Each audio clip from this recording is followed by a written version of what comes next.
और इस वक्त बिहार से आ रही एक बड़ी खबर आपको बता दें। दरअसल बिहार के मुख्यमंत्री नीतीश कुमार ने पेगासस मामले की जांच की मांग की है। उन्होंने साफ तौर पर कहा कि पेगासस पर संसद में बहस होनी चाहिए और सच्चाई भी सबके सामने आनी चाहिए।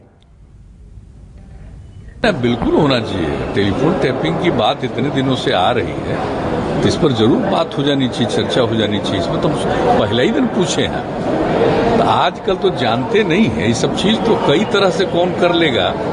तो इसलिए इन सब चीजों पर तो पूरे तौर पर एक एक बात को देख करके उचित कदम उठाना चाहिए, मेरी समझ से। लेकिन क्या हुआ है क्या नहीं हुआ है ये पार्लियामेंट में कुछ लोग बोल रहे हैं और समाचार पत्रों में आ रहा है, तो उसी को देखते हैं हम लोग।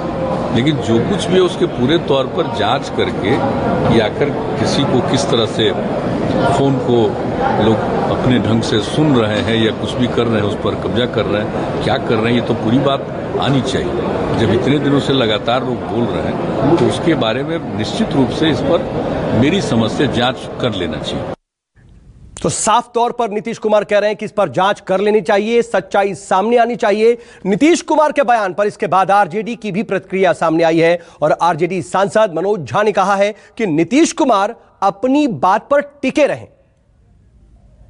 उन्होंने जो एक्सटेंट देखा होगा उसके बाद उनकी जुबान से ये शब्द ये निकला है। मैं सिर्फ इस ईश्वर से दरखास्त करूंगा कि और उनसे भी आग्रह करूंगा कि वो इस मांग पर टिके रहें। किसी भय, किसी और फैक्टर के आधार पर कल को ये ना कहे कि मेरे बयान को तोड़ मरोड़ के पेश किया गया। मैं समझता हूँ ये अगर वो कायम रहते हैं तो लगेगा कि हाँ कुछ न कुछ 2-4% अभी भी बचा हुआ है। इन सबके बीच बीजेपी की तरफ से भी प्रतिक्रिया सामने आई है। जी हां, पेगासस मामले पर नीतीश कुमार के बयान को बीजेपी सांसद गोपाल नारायण सिंह ने अर्थहीन बताया है। न्यूज 24 से बात करते हुए उन्होंने कहा है कि इस वक्त नीतीश का ऐसा बयान देना सही नहीं है और हम संसद में चर्चा से नहीं भाग रहे हैं। बीजेपी के वरिष्ठ नेता गोपाल नारायण सिंह हमारे साथ हैं। सर, पेगासस मुद्दे पर जहां एक तरफ सरकार सदन चलाने की कोशिश करे, जैसा आपने बताया, लेकिन विपक्ष कि आप लोग आरोप लगा रहे हैं। अब आपके सहयोगी नीतीश कुमार को कह रहे हैं कि नहीं, इसकी जांच होनी चाहिए और चर्चा होनी चाहिए। देखिए, जहाँ तक नीतीश कुमार जी क्या सोच के कैसे बोले हैं, वो तो बड़े नेता है, वो अपना समझे। लेकिन ये जो सरकार है वो तो बार बार कह रही कि चर्चा कीजिए उसमें, लेकिन चर्चा सब लोग भाग रहा है, विरोधी पक्ष भाग रहा है। इसमें सरकार की बात नहीं है। ये यहाँ तक कहना उनका सच है कि भाई हम चर्चा होनी चाहिए, सरकार होनी चाहिए। नीतीश जी अगर इस पर एग्री है कि चर्चा होनी चाहिए तो विरोधी पक्ष के लोगों से बात करना चाहिए कि भाई चर्चा चलाइए और सब दूध का पानी का पानी हो जाएगा। दूसरी चीज है कि जांच होनी चाहिए। जब सुप्रीम कोर्ट ने डेट दे दिया कि 5 तारीख को हियरिंग करेंगे तो उससे बड़ा जांच है, उससे ज़्यादा एग्जामिन करने वाले साधन तो हमारे पास कोई है नहीं। तो उसके बीच में कि जांच होनी चाहिए, हमको लगता है कहीं न कहीं फेस सेविंग की बात ये आज सामने आ रही है।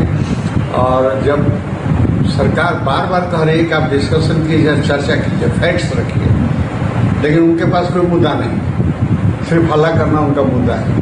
तो सरकार के हमारे पक्षधर हैं, जब सरकार का दलील है, इसमें आपका भी सहयोग है, वो भी कहे कि चर्चा होनी चाहिए, तो उनका दायित्व था कि और विरोधी पक्ष के लोगों से बात करते कि भाई सब उसको चर्चा कराओ।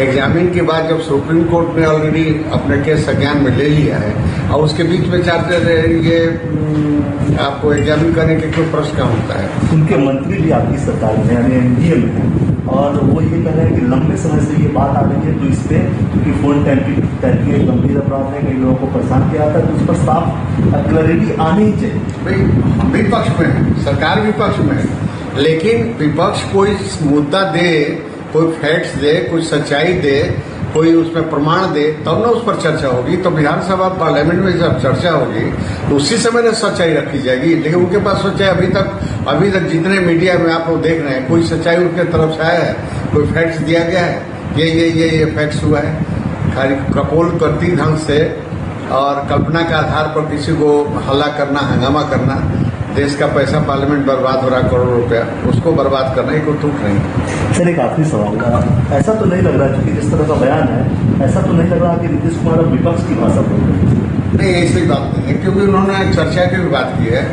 और आपको इंक्वायरी की बात है। तो इंक्वायरी की बात तब आएगी ना जबकि चर्चा हो, सुप्रीम कोर्ट का एग्जामिन हो जाए, उसने उसका कोई निर्देश, अब तो वहीं पर अटक गया ना। तो इसलिए कोई मैं नहीं समझता हूँ विपक्ष की भाषा उनकी है, उनके समझ में जो बातें आई वो बोले हैं, मैं उसको निगेटिव नहीं लेता हूँ, लेकिन उसमें जरूर इतना चाहूँगा कि जब सुप्रीम कोर्ट में मामला आ गया है तो इस पर इस तरह का कमेंट असमय लगता है। ये थे गोपाल नारायण सिंह, और बीजेपी के बिहार के पूर्व अध्यक्ष भी रह चुके हैं, कद्दावर नेता हैं, सांसद हैं। उनका ये कहना है कि ये वक्त, हालांकि नीतीश कुमार के बयान को ये निगेटिव तौर पे नहीं देखते या विरोधी की भाषा नहीं देखते, वो सहयोगी हैं नीतीश कुमार, लेकिन ये जो वक्त है वो वक्त ठीक नहीं था इस तरह का बयान देने के लिए। कैमरामैन अमित राय के साथ कुमार गौरव, न्यूज 24 दिल्ली। तो आपने सुना कि बीजेपी इस बयान को सीधे सीधे अर्थहीन बता रही है, लेकिन नीतीश कुमार के बयान पर आरजेडी की भी प्रतिक्रिया सामने आई है। जैसा कि हमने आपको बताया कि आरजेडी सांसद मनोज झा ने यह कहा है कि नीतीश कुमार अपनी बात पर बस टिके रहें, कल को वो अपनी बात से पलट ना जाएं। ये बात उन्होंने कही। और नीतीश कुमार जो ये बयान दे रहे हैं, कहीं ना कहीं बीते दिनों से उनकी तरफ से इस तरह के बयान सामने आ रहे हैं जो कहीं ना कहीं ये इशारा करते हैं कि क्या एनडीए में दरार है या फिर नीतीश एनडीए की भाषा नहीं बल्कि विपक्ष की भाषा बोल रहे हैं, क्योंकि बीजेपी की मुश्किलें बढ़ाने वाले ही बयान है, चाहे वो यूपी में जनसंख्या कानून की बात हो या फिर जेडीयू की तरफ से यह कहा जाए कि नीतीश कुमार पीएम मटेरियल हैं। और अब सीधे सीधे नीतीश कुमार भी पेगासस मामले पर इस तरह का बयान दे रहे हैं।